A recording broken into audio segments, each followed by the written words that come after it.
До единого человека карачаевцы были сосланы в Среднюю Азию, Казахстан и Сибирь. Через 14 долгих лет карачаевцы возвращаются на свою родину, но однако они оставили по дороге в Среднюю Азию и Казахстан и в пустынях далекой Средней Азии и Казахстана оставили около 70% своего народа. До сих пор руины этого селения, они являются безмолвными памятниками совершенного варварства и геноцида уже не в средние века, не Темирланом, а уже в 20 века в Советском Союзе.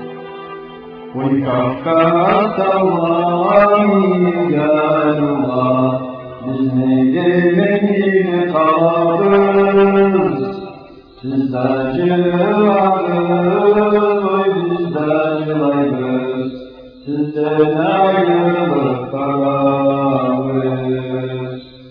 Uzak ayrılıp geçip ağlarız. Ömrü yaşar tavadan.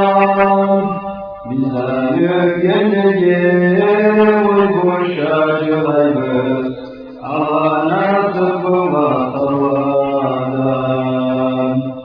Duvarlarımıza eşikler açılmayı güven. Şalollar hani keçi dağlarımız, azımız akar güven.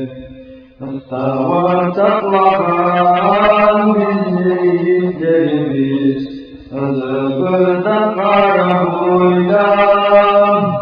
Canım sana kavan ulu Karaçay'da, halay canı öyle koydan.